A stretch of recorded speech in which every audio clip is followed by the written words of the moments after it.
Ladies and gentlemen, I want to welcome you all here to the 2014 Action for Beauty Council Awards Luncheon. It is the first time in many years we've actually sold out a couple of weeks before the event, and that's a nice problem to have, so thank you all very much for coming. We have such a packed calendar today to get you all back to work or on the road to a vacation or whatever you're doing. I'd like to at least do the acknowledgments while you're enjoying your salads and before the entrees come out, so if you'll indulge me. I want to talk a little bit about our mission statement. The Action for Beauty Council was founded in 1966. We recognize and encourage superior design and high-quality development in Walnut Creek, promoting creative and innovative building architecture, landscape design, and public art to preserve and enhance the natural beauty and developed spaces of our community. Isn't that powerful? We did that at breakfast with Cindy and our group earlier this year. I would also at this time like to acknowledge some visiting dignitaries and other elected officials that are with us today. And you can wave, stand, pass out cards, whatever you'd like to do as I call your name, because we're going to move through this pretty quickly. But city council members today, we have Cindy Silva, Luella Haskew, our city treasurer, Ron Casano, East Bay Regional Parks Director, Beverly Lane. Good to see you again, Beverly. BART Director, Gail Murray, also one of our former mayors. Former State Senator Richard Rainey. And our former mayors, Charlie Abrams, Kathy Hicks, Mary Lou Lucas, Gail Murray, Sue Rainey, Gwen Regalia, Cindy Silva, and Bob Schroeder. And the winner is, and our city manager, Ken Nordoff. There he is. And I'd also like to start by giving a special acknowledgement to our sponsors, and these businesses have helped make today's event possible. Republic Services, Park Smart Regional Parking, Camp and Camp Associates, Hall Equities Group, Laconia Development, Walnut Creek Magazine, John Kumlik Associates, and Cheap Pete's Frame Factory Outlet.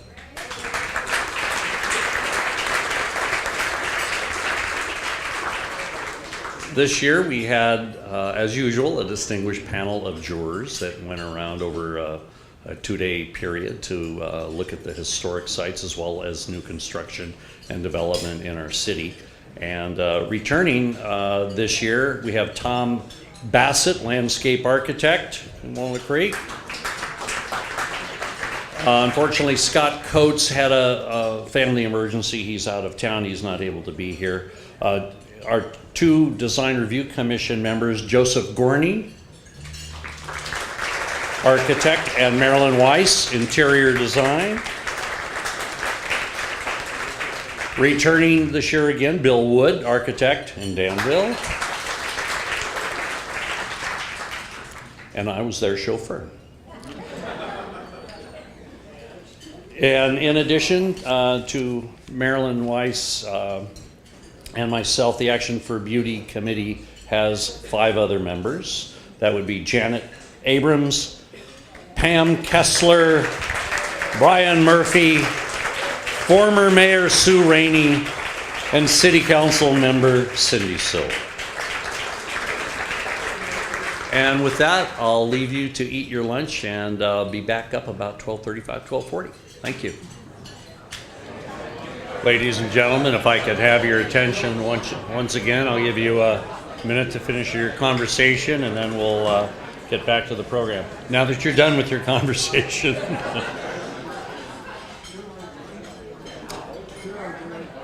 I'm not sure whose Maserati that was in the garage, but someone said something about a special raffle gift today. If everyone would look under their chair, but no. This year, again, and I'm sorry to keep interrupting your nice meal, but like I say, we've got a lot to get through, and we have a very, very special guest that we were able to bring into town today, and rumor has it he was coming anyway for the Giants game series, and that is not the case. We actually had him come out for this special event, and that, of course, is Brad Rovanpera, and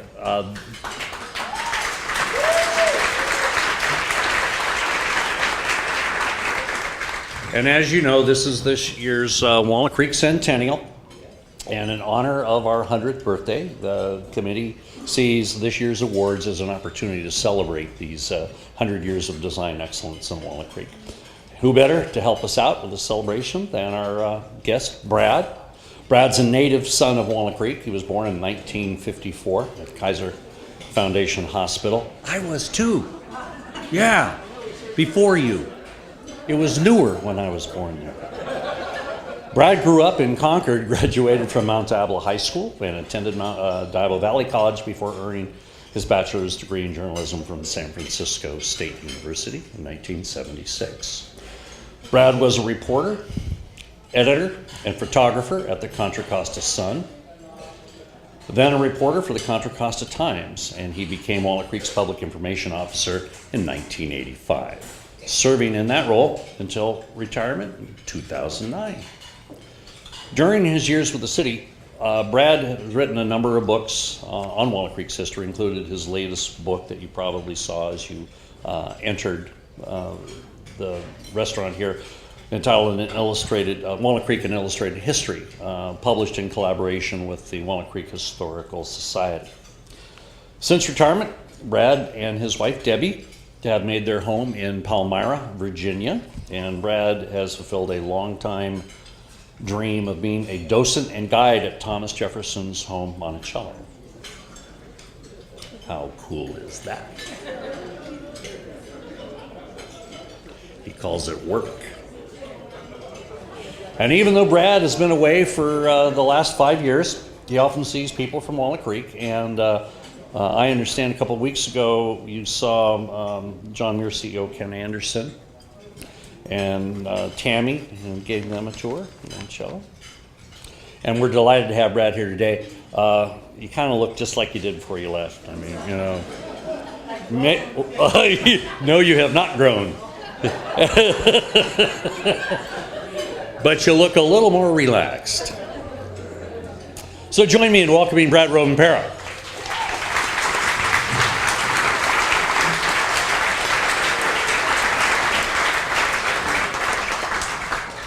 Hi, everybody.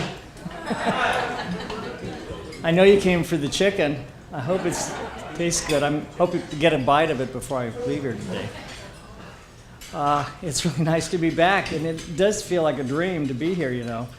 I did so many things in this very room over the years, and yet I've never spoken to the Action for Beauty Council, so this is a first for me. I want to take a moment to acknowledge some of the people here who helped make this possible. First, I'd like to thank Sue Rainey for extending the invitation to me back in January.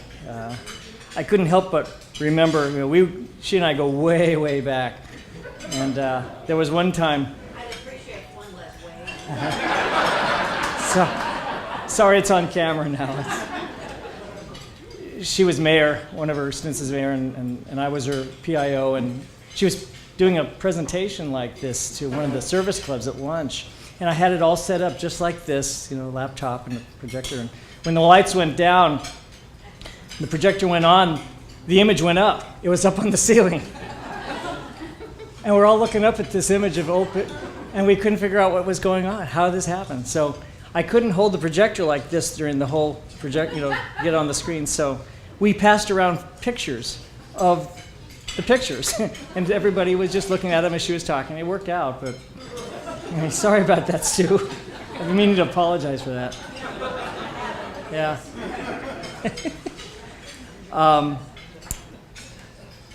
along those lines, I owe a great debt of gratitude to my friend Andy Smith. He's one of the senior planners at the city, and he shares my passion for the history of Walnut Creek. And I asked him to help assemble this entertaining and educational program for you on PowerPoint. I also want to thank Terry Camp for his enthusiastic support. Terry and I go way, way, way, way back. How about that?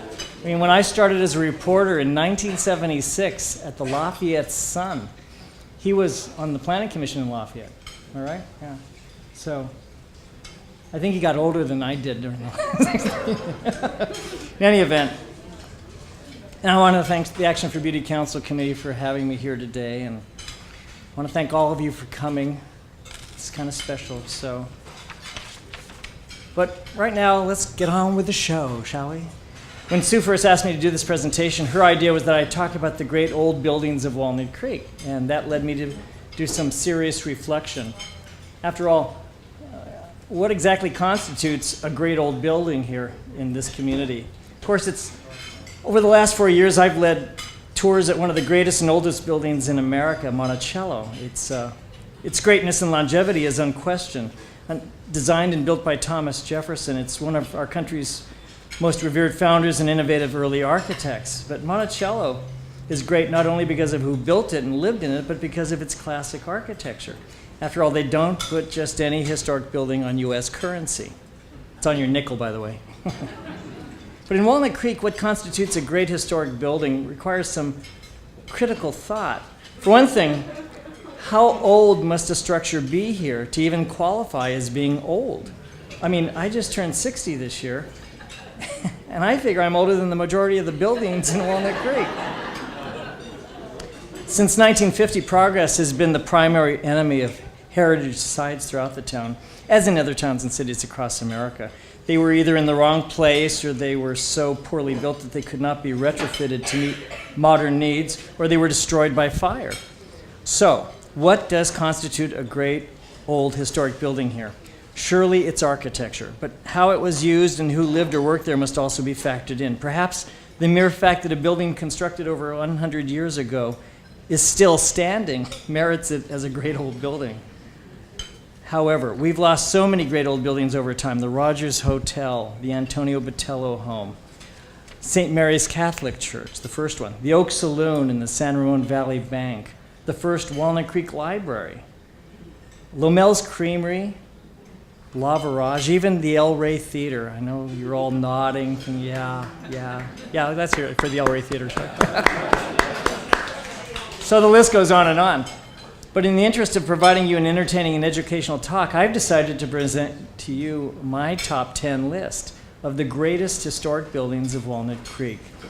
And like all top 10 lists, this will likely spur animated discussion, perhaps criticism, maybe even a fist fight or two, as it is entirely subjective.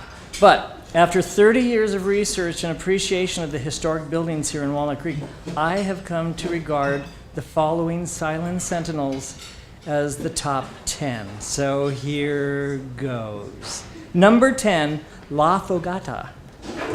What is easily the oldest commercial building in Walnut Creek is at the bottom of my list because it needs to be on this list, if only for its remarkable longevity in the heart of this bustling metropolis.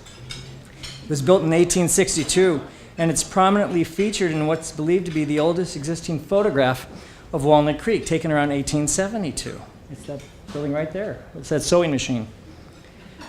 The survivor of a fire in 1879, this building was acquired in 1934 by a grocer named Chet Arthur, who gave it a makeover and permitted a landmark map of the Bay Area to be painted on its south wall. How many of you remember the map? Anybody? Sure. This aging edifice had a wonderful facelift in the 1980s, and today houses one of Walnut Creek's most enduring restaurants. But because it neither resembles nor reminds one of its original appearance, it is easily overlooked by visitors as the great old building that it is. In 1992, I had the great opportunity to meet Chet Arthur. He was 86 at the time, living in Rossmore, and he wisely remarked to me that you can't stop change. And indeed, you cannot. So let's keep moving. Number 9, the Borges Ranch House. Another survivor of the city's earliest years, this venerable old Burgess Ranch house in the city's Shell Ridge open space, makes the list because of its age and its relatively unchanged appearance in over a century. When Portuguese rancher Francisco Borges remodeled and expanded a small redwood cabin in the Ignacio Valley in 1901, he created what would one day become the headquarters of the city's open space program. Frank and his sons built a cow barn and a horse barn over the next 4 years, and all these structures stand today at the ranch. In 1981, the Borges Ranch became the first landmark in Walnut Creek to be listed on the National Register of Historic Places, and it was restored by the city in 1990. In a tie, I give the number 9 spot also to the venerable Schroeder's Insurance Building.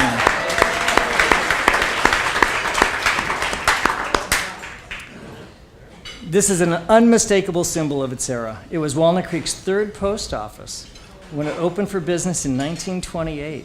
It was built by Fred Lawrence and Al Stefan, and this distinctive brick edifice would be the city's post office for nearly the next 20 years.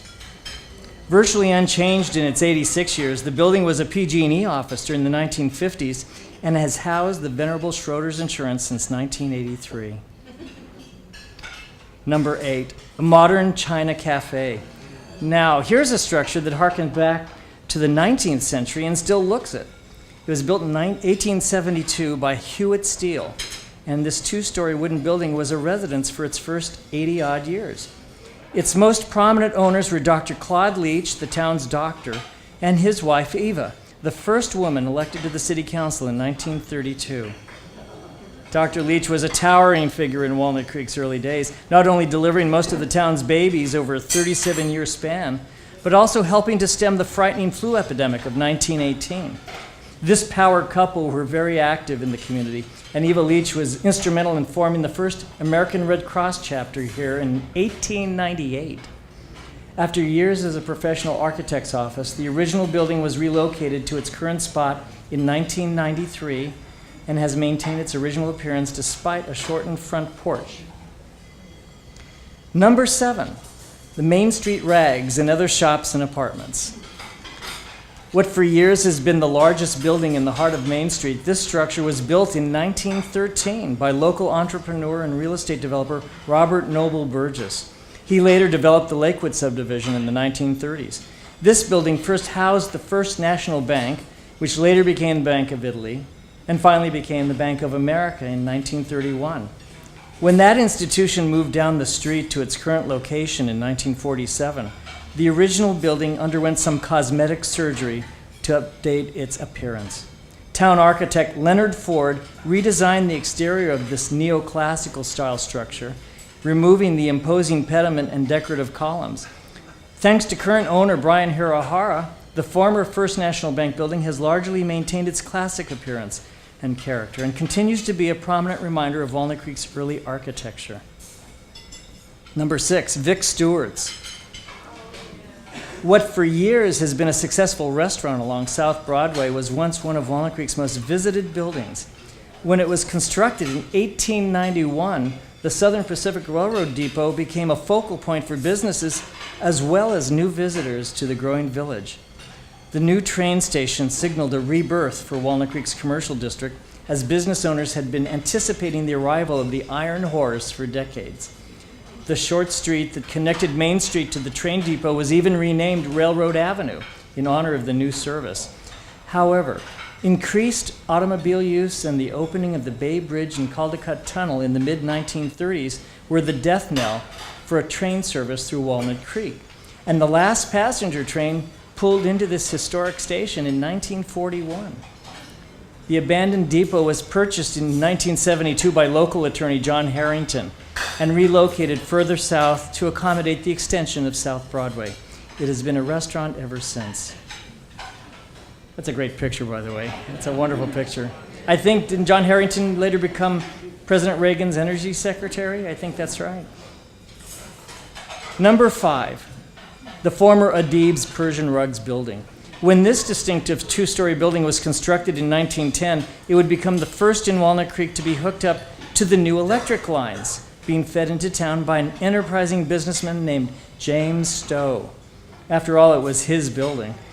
The first store tenant was the E. Ignason Company, followed by Freitas Hardware, then Burns Home Furnishers. Around 1947, local architect Leonard Ford did another makeover for this building, removing the trademark twin towers and the second-story bay windows to give it a more modern, streamlined look. A subsequent facelift in the 1990s preserved the 4 upper windows while further modernizing the exterior. And if I'm not mistaken, I believe that this building is still owned by the descendants of James Stowe, which makes it one of the few buildings left in town that has been owned by the same family since the beginning. Number 4, Havana.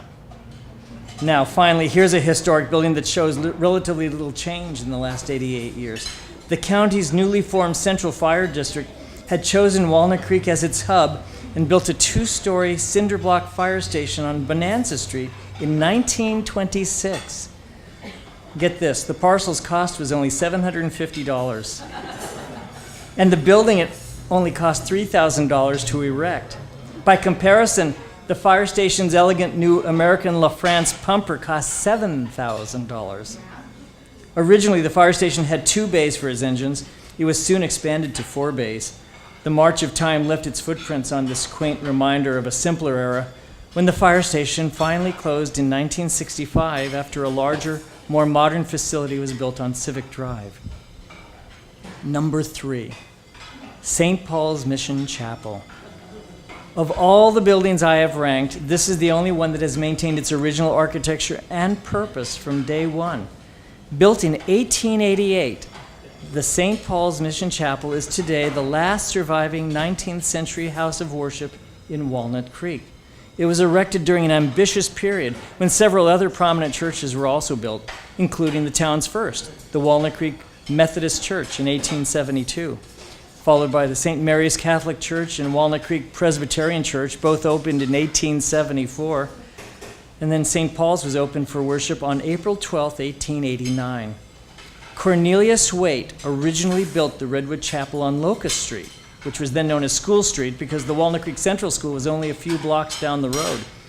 Waite's name can still be found at the bottom of one of the original stained glass windows in the chapel.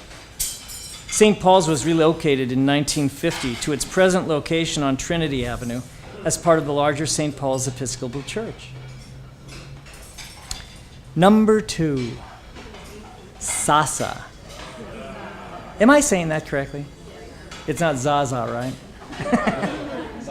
Jaja.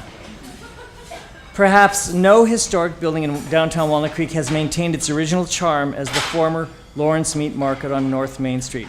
It was built in 1910 by the same pair who constructed the Schroeder's Insurance Building, Fred Lawrence and Al Stefan. The small brick building replaced the original all-wood Walnut Creek Meat Market that had stood on the same site since the turn of the century. The Lawrence family relocated the slaughtering operation in the rear of the property to a less offensive site off Ignacio Valley Road, near where John Muir Medical Center is today. That was done. That was done to silence complaints from neighboring Main Street business owners. In any event, the Lawrence family moved the meat market to Alamo in 1986, after which the building became home to a coffee mug shop and a succession of small cafes. Again, Brian Hirahara's acquisition of the building a few years ago and his subsequent sensitive remodeling to preserve its classic architectural design has made it one of the most prized great historic buildings in Walnut Creek today. So thank you, Brian.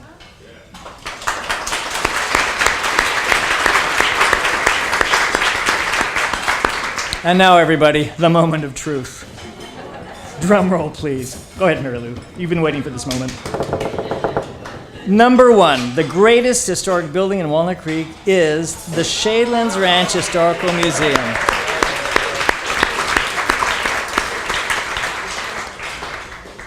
This should come as no surprise to anyone here. This stately colonial revival style house, built in 1903, has it all. It's over a century old, it was built by one of the town's earliest and greatest pioneers, and it has miraculously remained on its original site, virtually unchanged, over 111 years. No other historic building in Walnut Creek can say as much. It helps that the house was the former residence of Walnut Creek's most enduring founder. Hiram Penniman came from New York. He came from New York, actually, to the Ignacio Valley in 1852. With his brother-in-law, George Potwin, Penniman squatted on 370 acres. Yeah, are people still squatting here? God, I hope not. That hurts. Anyway, they squatted on 370 acres of prime farmland that was owned by one of the earliest landowners in Contra Costa County. Her name was Encarnacion Pacheco. She eventually sold the land to Penniman and Potwin for $5,000 in 1856. As he worked to establish his Shaylands fruit farm, Penniman also took an interest in the small commercial area then known simply as the Corners. He purchased 25 acres of prime land in the heart of today's downtown and laid out the first map of the town site. Penniman became the first real estate agent in the hamlet, and he was selling parcels for $50 and $75 apiece. As the road overseer for the area, Penniman also is credited with relocating the dirt path away from Walnut Creek and creating a new alignment that became Main Street.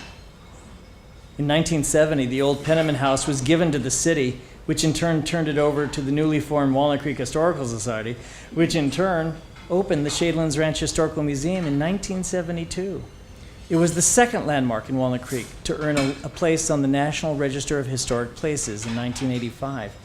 It is a building of singular beauty and splendor, in my humble opinion, and its claim as the #1 greatest historic building in Walnut Creek is secure, in my opinion.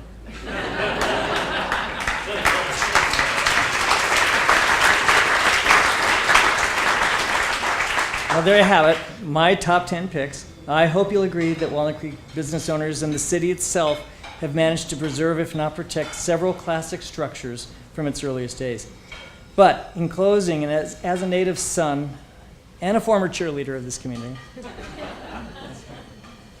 I'd like to make a pitch that all of you in the Walnut Creek Action for Beauty Council redouble your efforts to preserve and protect the architectural heritage of Walnut Creek. In other words, I hope you will use the city's 100th anniversary as a launching pad for a renewed community dialogue on historic preservation. We need buildings like the Penniman House and the old Lawrence Meat Market, if only to remind us where we once were and how far we've come. Without our historic buildings, we lose that important perspective. As Shakespeare said, what's past is prologue. Walnut Creek needs to embrace its past, not camouflage it. Keep our community's heritage alive for generations to come by saving the greatest old buildings. That's something worth fighting for. And once again, I'd like to thank Andy Smith for putting together such a wonderful presentation. Thank you, Andy. And I thank you all very much. Enjoy the show.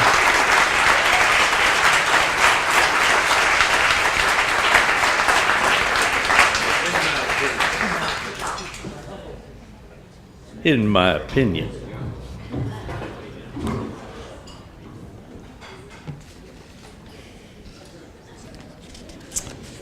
As part of our centennial recognition, the Action for Beauty judges visited some homes that have some deep Walnut Creek heritage.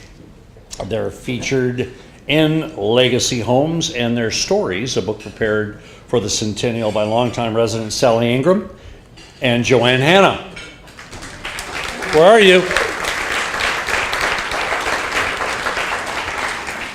And I'm delighted to tell you a little bit about the 7 privately owned homes and introduce and recognize their owners and family members who may be here today.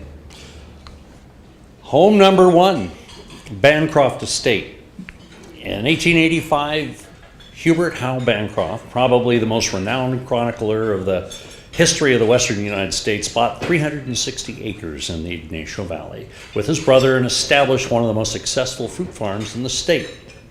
When fruit farming dwindled in the mid-1900s, the Bancroft family lands were sold to become Countrywood Shopping Center and land for homes and townhomes. Some of the land also became part of today's Heather Farms Park. Ruth Bancroft also established the 3.5-acre Ruth Bancroft Garden on the site, which is the first conservancy garden in the United States. 4 homes still remain on the grounds of the Bancroft Ranch: a Swiss chalet, the Bamboo House, and the log cabin, all built by Hubert Howe Bancroft. And the newer home, where Ruth Bancroft still resides, is a picturesque carriage house, which also sits on that property. Home 2 is 1550 Almond Court.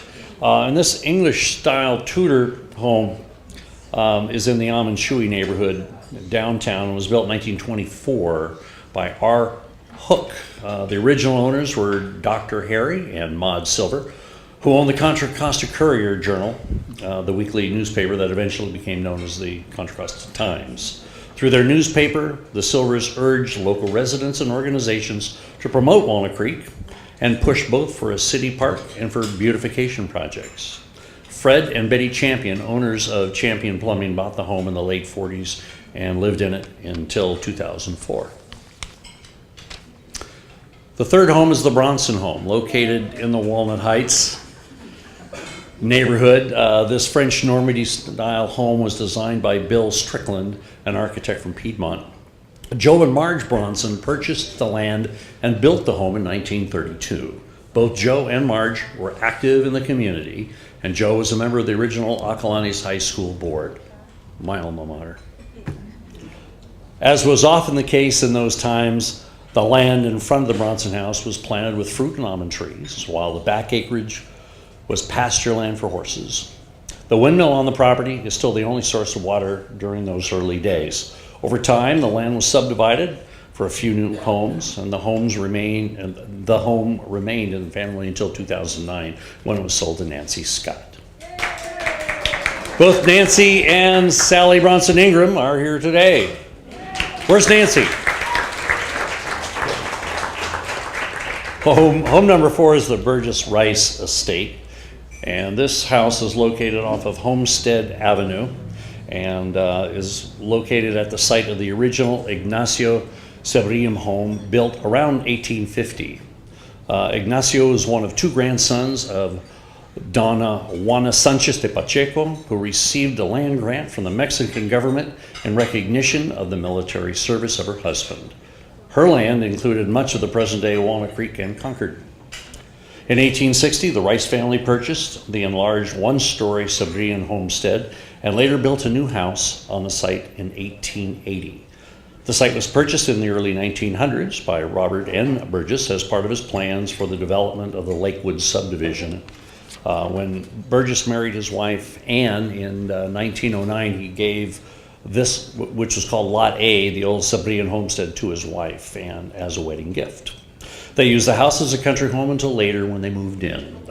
The house was enlarged and redesigned by architect George A. Applegarth, who some of you may recognize the name as a kind of a Maybeck protege, educated in the Beaux-Arts in France. He did the Spreckles Mansion in the city and did quite a lot of homes around here.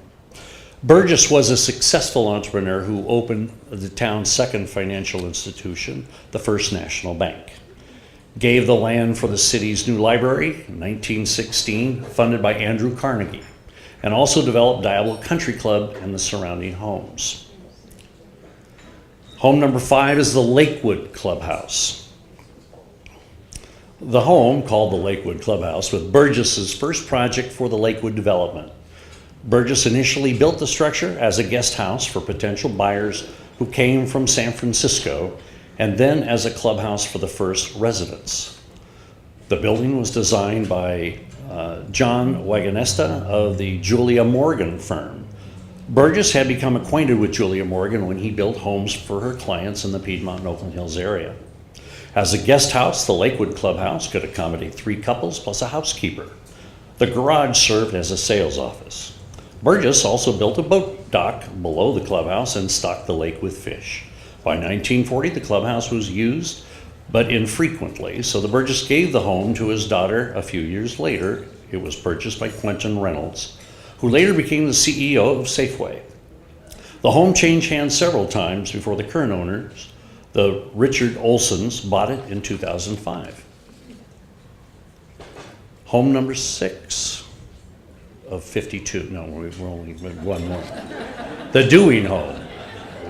Located in the Saranap area, this charming craftsman-style home originally sat on 10 acres. The land was purchased in 1903 from the John Jones Ranch by Stephen and Ava Lincoln Dewing. Ava Lincoln was a direct descendant of President Lincoln. The home, built in 1915, was designed by Randolph Hook, an architect who designed many homes in Walnut Creek during that era. The date palm in the front yard once shaded the original home built around 1850 by John Jones. Grandson Tom Dewing and his wife Carol still reside in that home. Our last home, number 7, the Howard home. And the Howard homes in 1921, Charles and Elma Howard came to Walnut Creek from Piedmont, so their 3 sons, Harmon, Peter, and Bruce, could grow up in the country and have horses. The Howards built 5 acres on today's Walnut Boulevard, just north of Walnut Creek Intermediate School, and built their home, designed by San Francisco architect Albert Farr in 1922. Over the years, family members built other homes on the property, and 3 generations of Howards live in the 4 homes on the property today. The Howards are among Walnut Creek's most notable contributors to our rich cultural traditions. Son Peter and his wife, Ruth, and son Harmon and his wife, Joan, worked with Alexander Lindsay to found the Lindsay Wildlife Museum. Ruth Howard was among the founders of the Valley Arts Center, the precursor to the Bedford Gallery and our civic arts education program. Both families were founders of the gardens at Heather Farms. And Peter served on the city council in the late 60s and as mayor from 68 to 69. The Action for Beauty Council appreciates the opportunity we had to visit each of these homes, despite one of our jurors, Tom Bassett, asking if they had cookies for him.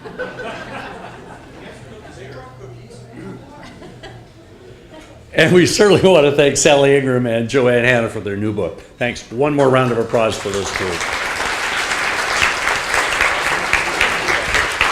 Now, as we are honoring the heritage, there's one person that everyone will agree should be recognized. A gentleman that I used to sit next to every chance I had on visiting a public hearing, a statesman, a wonderful, loving man, and one of my mentors, Primo Facchini. And Brad Rovanpera will present this recognition award.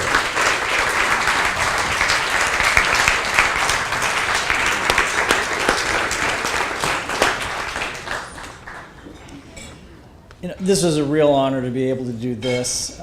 I can scarcely believe that Primo's not here today. He was always here every day of the year.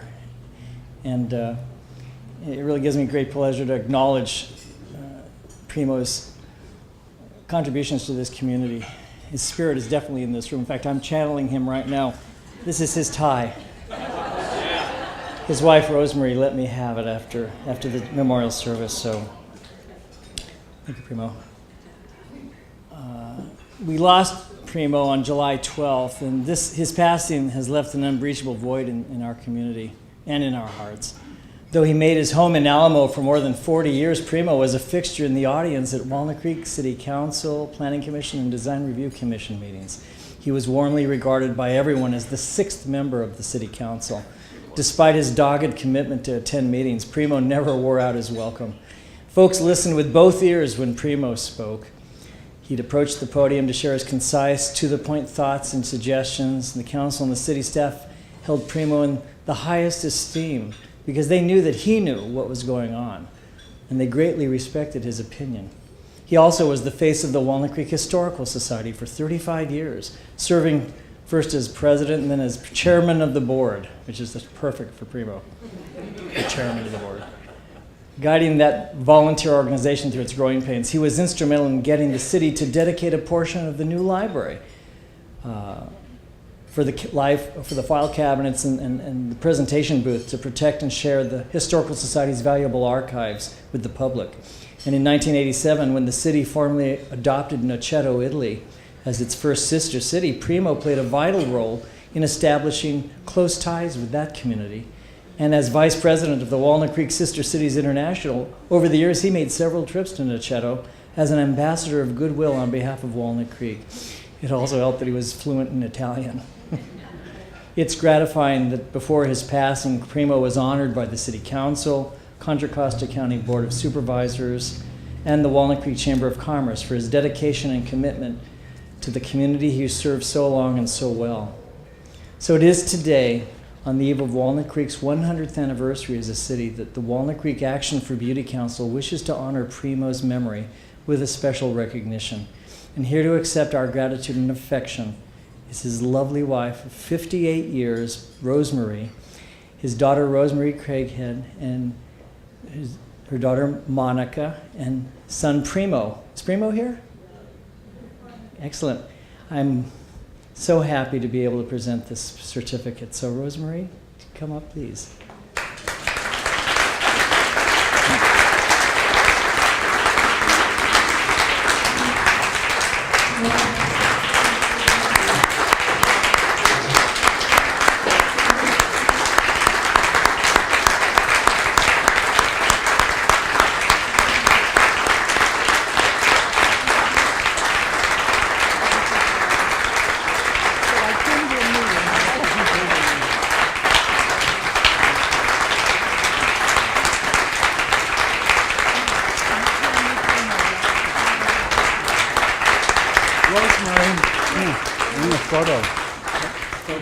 What, Brian? Photo I'll do. Talk to him.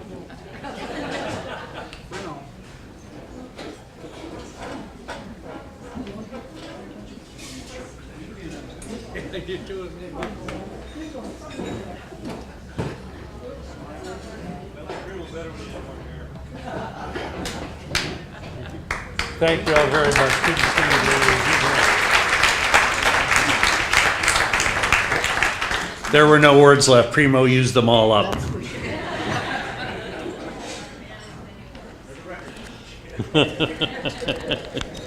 And now, for the design awards.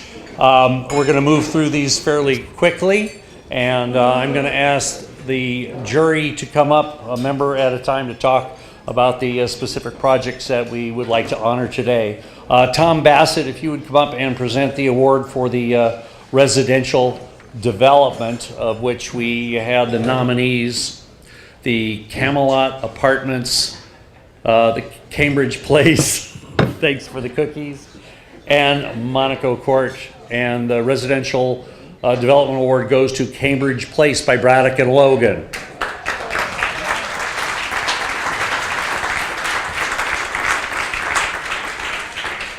Andy Bide, are you here from Braddock and Logan? First of all, I want to say that he was up against stiff competition, and they decided that in place of doing this development, they were going to do a 1/20th scale version of Monticello, because they was yeah, in sugar cubes. Great. As you know, we're here. I have only, I'm setting the tone going as the first one, so I only have about, I think, 22 pages. Our job here is to acknowledge good work done in the city of Walnut Creek, and as residential developments go, amongst the Camelot Apartments and Monaco Court, Cambridge Place stood out. It's a handsome neighborhood of handsome buildings built in an oak woodland. They saved the tree. There are trees there. It's one of the few developments that's been done in the city of Walnut Creek where the trees are larger than the buildings. So we didn't have to imagine what it was going to look like in 30 years. I almost was going to present this from a rocking chair because there are porches on every house. It's just, it's a lovely place. It's built around the maturing trees. There are trees in the fronts of the houses and the backs of the houses. The porches, the stone detailing, the craftsmen. It's a beautiful place, and it's a neighborhood. It appears to be a neighborhood. It's sold out, so too late. But it's the kind of place where you would sit on the porch of an evening and watch kids playing basketball with the illegal hoops set up in the street and that sort of thing. So I want to thank you, and we would like to present you with the Residential Award. Thanks for doing this.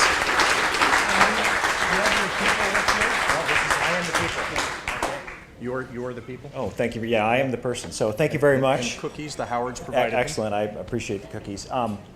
Certainly appreciate this award and all the work that the Action for Beauty Council does.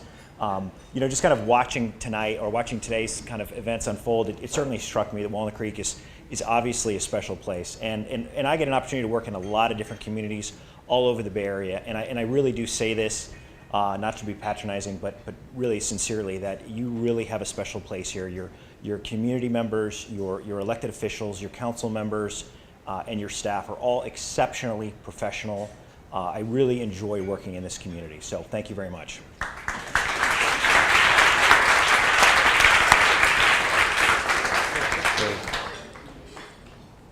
Thanks, Andy. And Bill Wood will present the award for affordable residential development.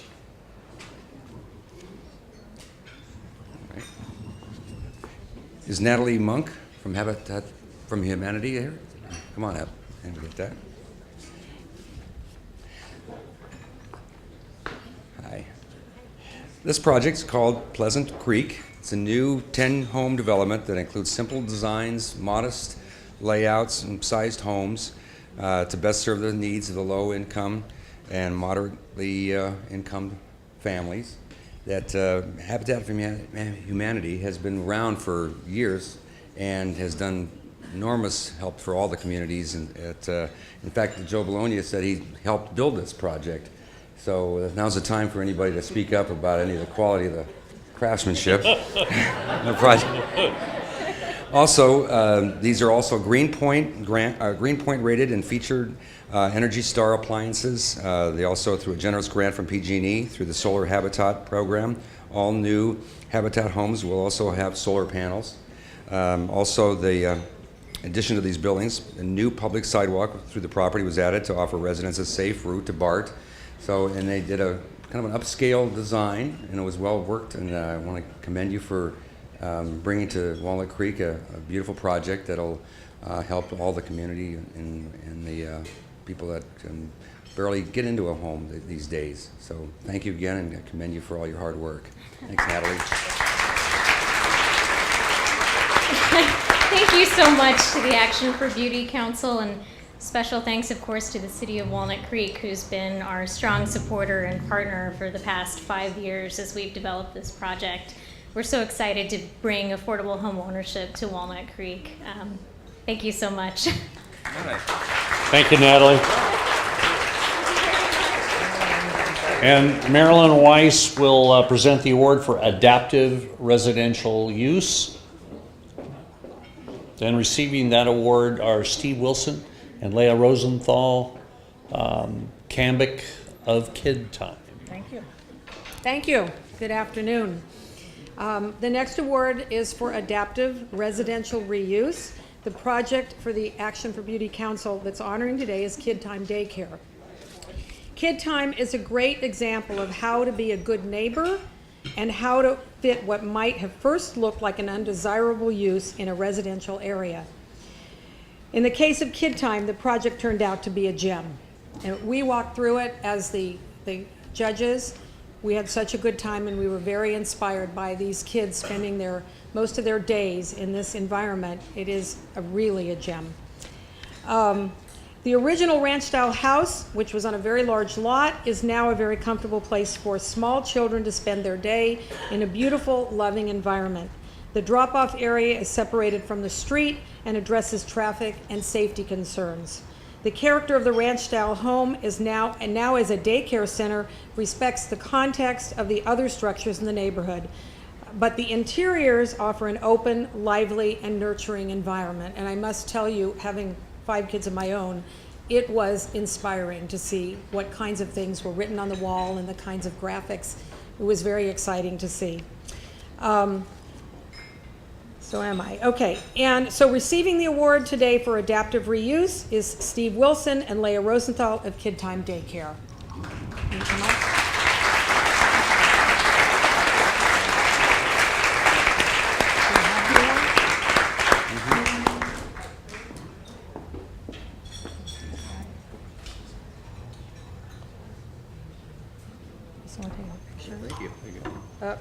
may need to come You here. have to come this way. A word or two. Well, that's about all I can come up with probably right now. I'm just stunned. Thank you very much. Thank you to the council, and thank you for the planners for helping us get through this, and our architect, Chris Gilman, making our dream come true. This was quite an accomplishment for us and our staff, and we really appreciate this. Thank you very much. Great. Thank you. Thank you very much.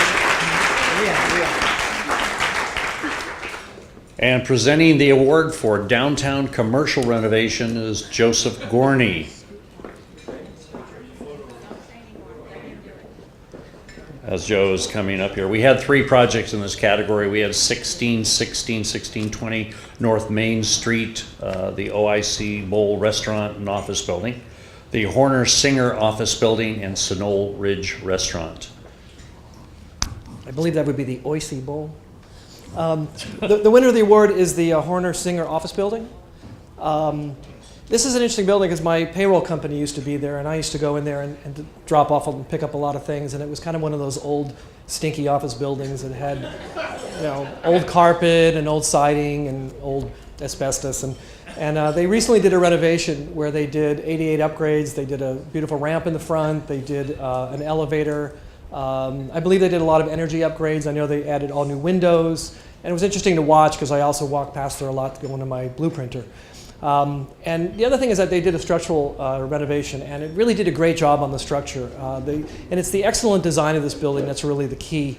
They used metal in certain areas. There's a beautiful cross brace behind one of the big windows that's visible from the outside and the inside that really holds the building together in more ways than one. They used it on the deck outside. They used it in the planters, and there's a certain rhythm with the deck that really, really sings on this building. And as you're leaving, if you look up the street here on Bonanza, it's on your right side. You can't miss it. It really is worth to take a look at. And I just love the fact that it's a renovation. It wasn't a tear down. And Barry Volkman was the architect, and our own Phil Volkman is here. And I'd like Phil to come up and bring the award up and either add to or deduct from what I just said.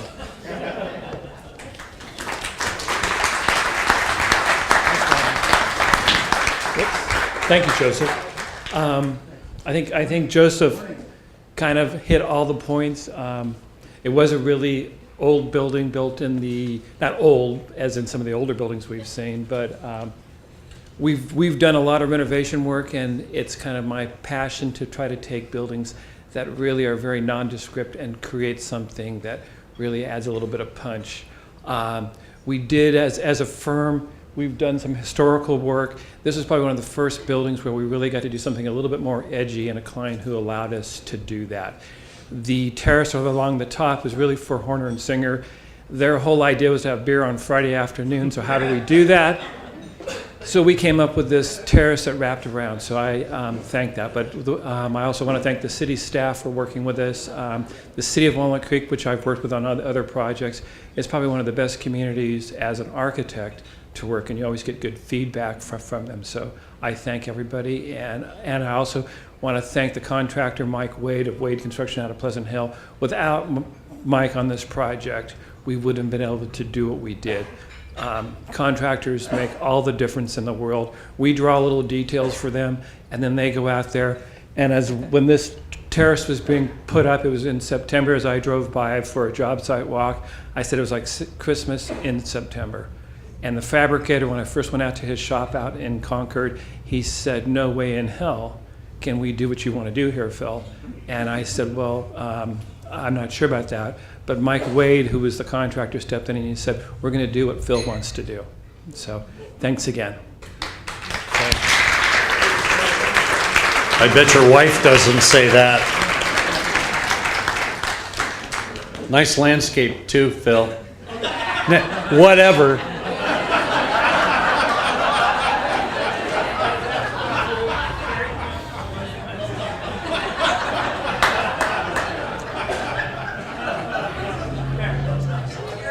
Okay.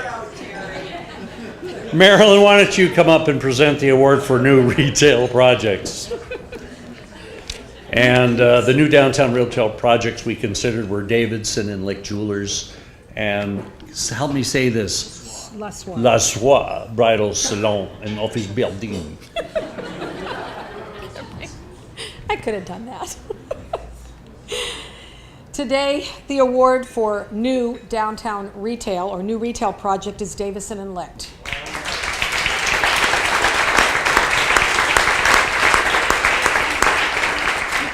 Not before I talk about how great it is.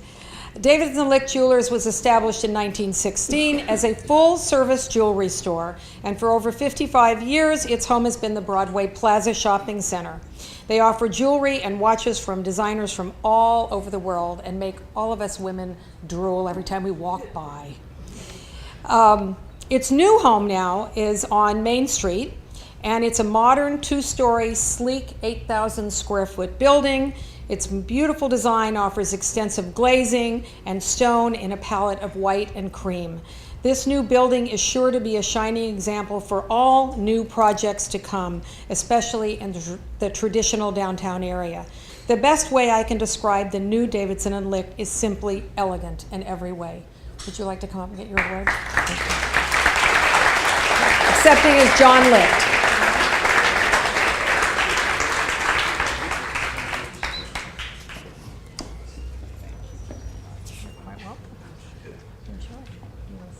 John? Yeah. You go ahead. First, I'd like to thank my architect, Robert Lyman, by my side here. Fortunately,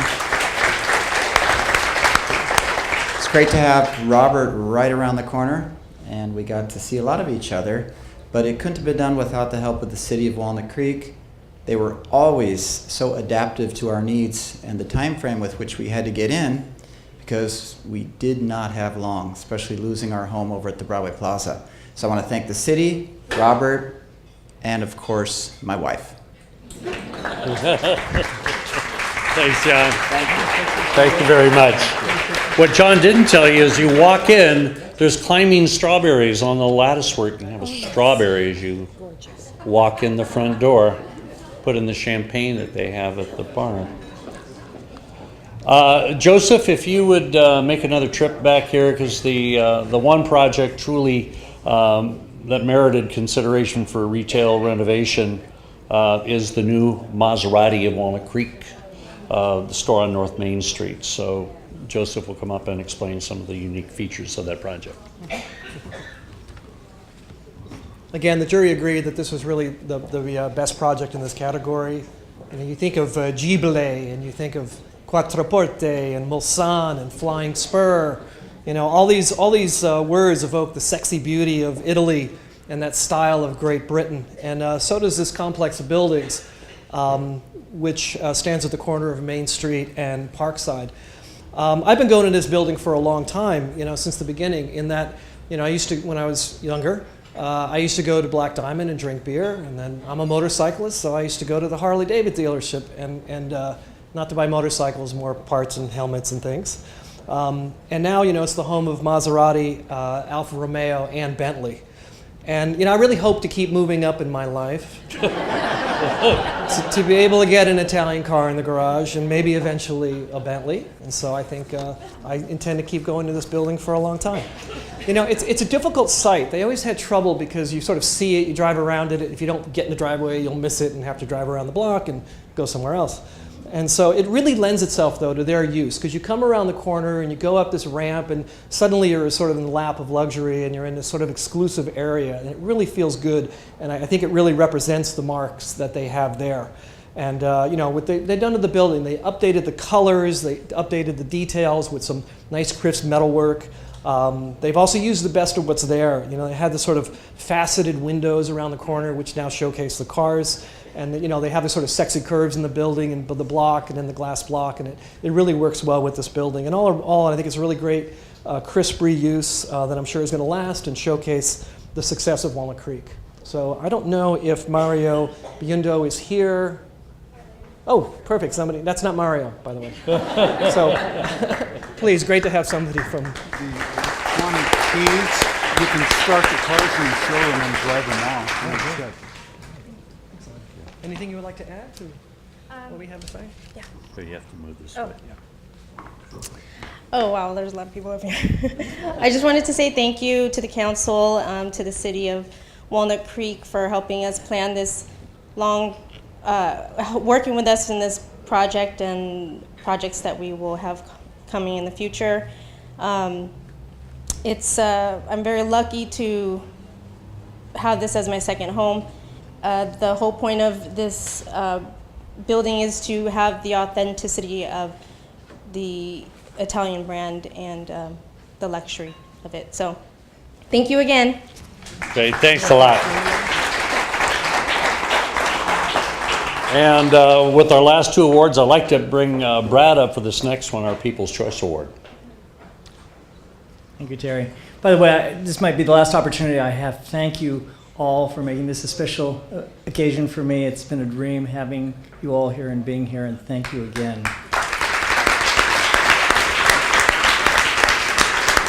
And I also want to thank Republic Services and Tim Argenti for sponsoring my portion of the program. So thank you, Tim. Thank you for the plane ride. It's a real honor this year to honor the centennial. The Action for Beauty Council decided to ask the community to voice its opinion on favorite downtown historic building, its favorite. The purpose was to raise awareness of the historic character of downtown Walnut Creek. And the Action for Beauty Council nominated 5 buildings. These may all sound familiar to you. Central Fire Station, now the Havana Restaurant. Leach House, now the Modern China Restaurant. The Southern Pacific Railroad Depot, now Vic Stewart's Restaurant. A lot of restaurants here in Walnut Creek. Just a couple. Walnut Creek Meat Market, now the Sasa Restaurant. And soon to be a restaurant, St. Paul's Mission Chapel. Here we go. They're going to call it Polly's.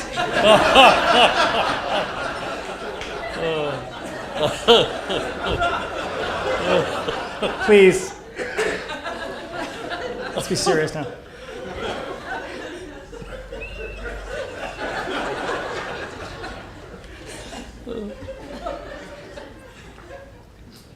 Polly's, come on.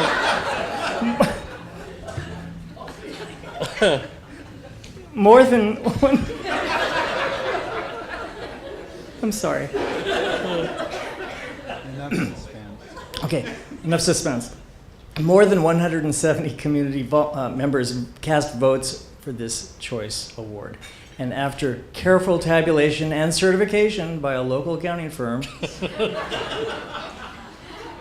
the clear winner of the Centennial People's Choice for favorite downtown historic building is Polly's. St. Paul's Mission Chapel. Representing St. Paul's Church and receiving the award is Reverend Sylvia Vasquez. Reverend Vasquez. Thank you.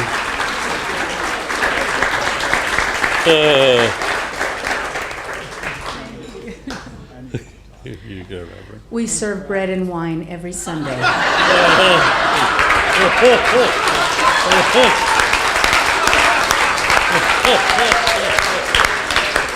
The Episcopal Church welcomes you. Thank you so much. It was such an honor, and we're so proud of our little chapel. The Historic Society wanted to put a landmark and so forth so that our chapel would be preserved. But little do they know our church members who would fight tooth and nail before anybody could do anything to that chapel. So thank you very much for your offer of preserving our chapel, but we will take care of it. Thank you, Reverend. And our final award before we close today is this year's Chrysanthemum Award. And many of you know the Chrysanthemum Award is given to the most outstanding project that the jury saw during our 2-day course of touring.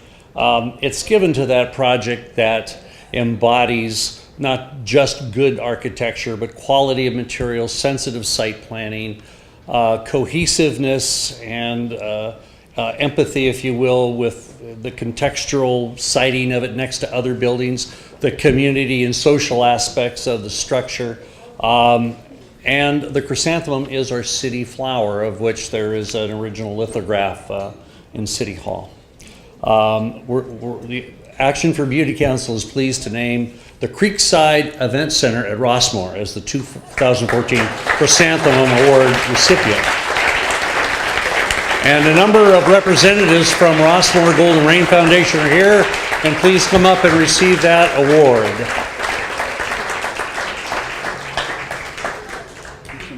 I see Warren Sama on the way. Thank you. You know, and Warren Summons is with the Golden Rain Foundation, the CEO. Yes. And we've started just giving these out. We started last year, and this is it comes with a pin or two-sided tape, and that's to affix to the side of your building. We'll do that. I'm so surprised. Oh, but I have a speech. I always carry one just in case. It won't be long, I promise. The Event Center is a 20,000 square foot multi-purpose facility which hosts performances, dinner dances, receptions, and community meetings. If you've been in the building, you know it's really awesome. It is. It's the crown jewel of the now complete Creekside Complex Master Plan. And this is important. It's the product of the Golden Rain Foundation Board's leadership, but dating back to 2002 and 2003. It's taken a decade, pretty much. But ultimately, it's the result of the board of 2011-2012 under the presidency of Susan Williamson. That board said, let's go do this, and we did it. For its design, we thank Dahlin Design Group of Pleasanton and the many allied professionals who work with them. For its construction, Huff Construction of Modesto, Pound Management of Oakland, and our staff coordinator, Mr. Matheson, sitting up here, our resident services director. And for its financing, we thank our own residents and the Mechanics Bank of Walnut Creek. And for the outstanding design recognition, we thank Action for Beauty Council and its panel of design professionals. Thank you very much for this recognition. Great. Thank you, Warren. Thank you very much.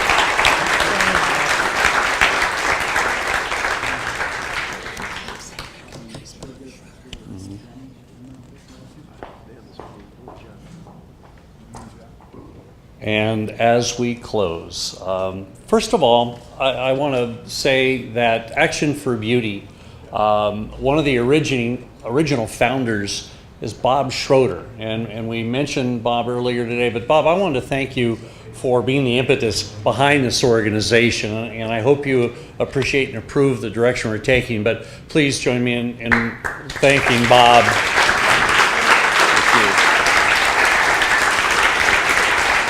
And thank Brad Rovanpera for being with us today.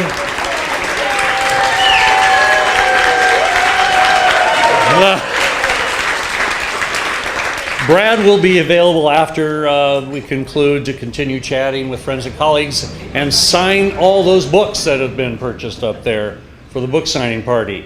And again, I want to thank our sponsors for helping us make this event possible, and to congratulate all our award recipients. Hope you'll join us next year in October for the community awards and all new construction in town. It's all over everywhere, and we're going to see a bunch of it next year. So thanks again, and we'll have a great afternoon.